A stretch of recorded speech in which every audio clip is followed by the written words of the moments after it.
Age of the Origins is a strategy game for iOS and Android devices. Using machine guns, missile launchers and other weapon systems, players must defend their cities against attacks coming from both players and zombies. To do this, nothing easier. Pick between multiple types of troops, send them to fight, gather resources and make your village the largest and most peaceful city. To help you with that, join an alliance, raise the favors of your new empire and conquer territories until the whole world is yours. Download the game through the link in the description and use my promo code Pantoufleee by following the steps attached. Let's roll the video. Everyone, Pantoufleee here today for a new video in which we're going to talk about a future issue that we will not be able to avoid. The idea for that video comes from the release of the AMX Mus, because basically when you take a look at it, the tank is just a superior AMX 12 ton. And I would like us to go back to the history of those Battle Pass tanks because it's important to understand what I'm about to tell after. This, guys, is the Thunder, the first ever Battle Pass tank to be implemented by Wargaming into the game. It was around 1 year ago, and all I gotta say, when we take a look at the tank itself, is that compared to KV-1S, when it was first released, it was a little bit better performing. By that I mean that it had 1 more degree of gun depression plus a better armor overall. But it came to a price, that price being that you had less accuracy. And time flies, and Wargaming decided to buff the KV-1S, the regular Tech Tree one, which then made the KV-1S a better tank than this one.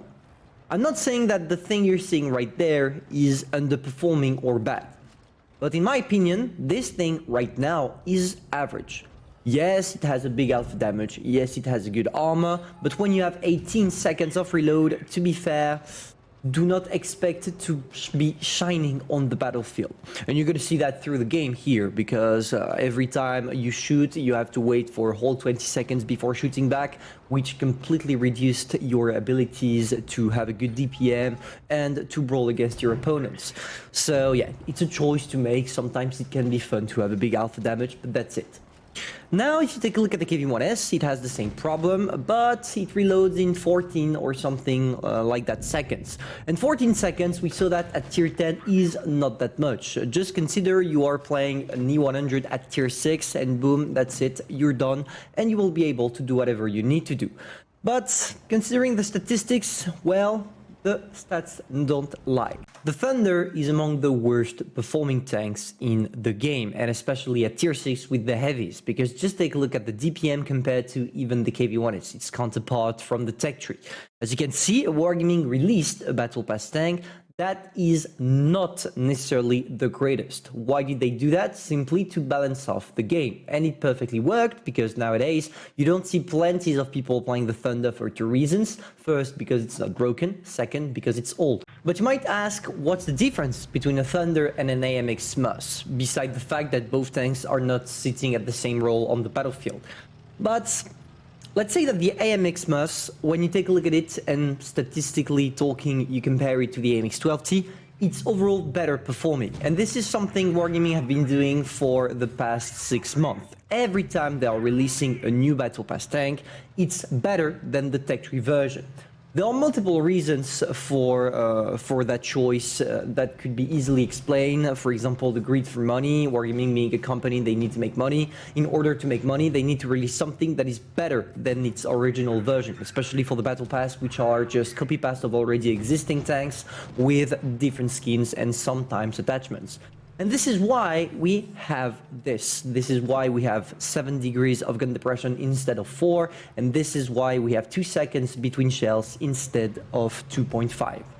And some of you are probably going to say, hey, Pantoufleee, yes, maybe it has a better gun and better gun depression, but it's balanced simply because Wargaming touched all the statistics.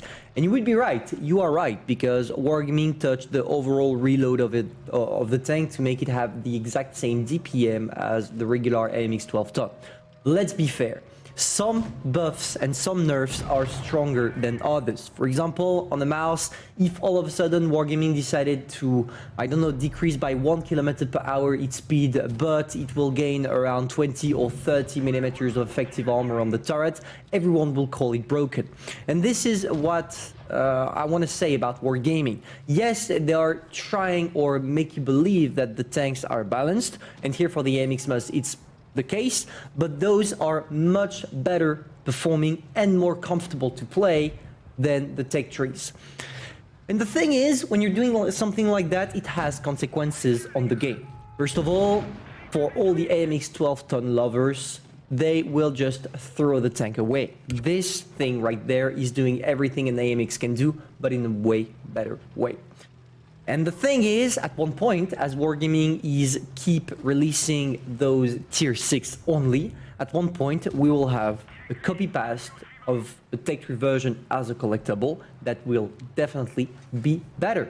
So what, sooner or later, what's going to be the point of playing those tanks? You know, the tech trees, when you have everything that makes you believe and makes you think, and you can just check it by statistics, that the collectibles, the tier 6 collectibles from the battle pass are better. In other terms, where are we going? Because for the moment, Wargaming did not do a copy paste of all the tier 6 tanks, but when it will be done, what will they do?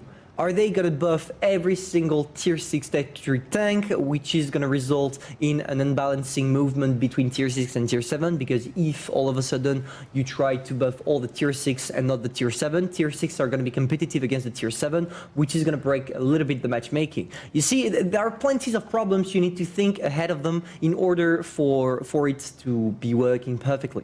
Of course, I know Wargaming must have a plan. It's obvious, it's a company, they have experts thinking about it, and to be fair, I trust them into doing the right thing. I mean, recently with the updates they're proposing, with the things they're teasing, it really shows that there is a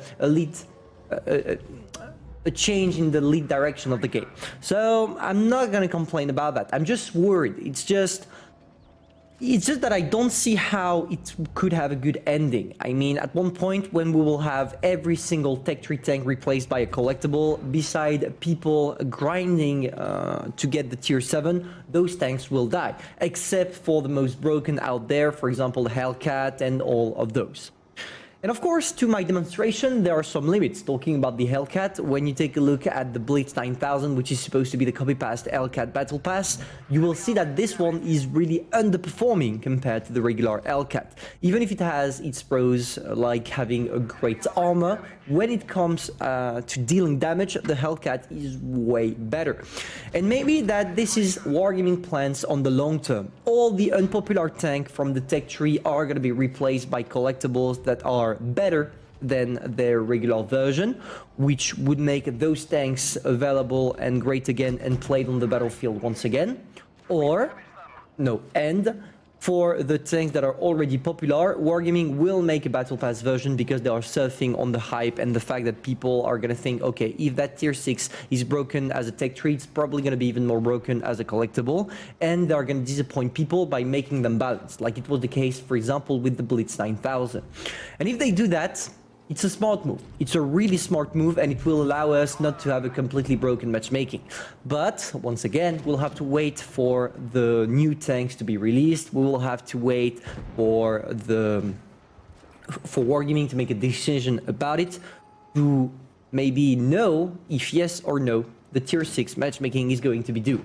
But keep in mind that if they don't do anything and they just let it slip like this, we're going to end up with the same tier 7 matchmaking with all the broken tanks like Smasher, Annihilator, etc. Because in my opinion, obviously, tier 7 is the worst tier when it comes to having fun. Not having fun, but having fun as a free-to-play player, because you're gonna encounter Smasher, Annihilator, Elsing, Dracula, all of those tanks that are completely broken and that will completely destroy you. So yeah, this is the end of my demonstration. I just wanted to share my worries about Wargaming leading team toward the Battle Pass, and I just hope that at one point either they calm down on the Battle Pass or maybe buff all the tier 6. And please, for the love of God, guys, and Wargaming especially, if after expiring all the tier 6 you decide to do battle pass for tier 7 or tier 5, please try to change your tactic and maybe make less battle pass but with new tanks. That would be better, because at least it will not destroy the purpose of already existing tanks that we all love but don't play anymore. Hopefully you enjoyed, guys. If that's the case, feel free to subscribe, like and share, and personally I'm gonna see you soon for a new video. Bye.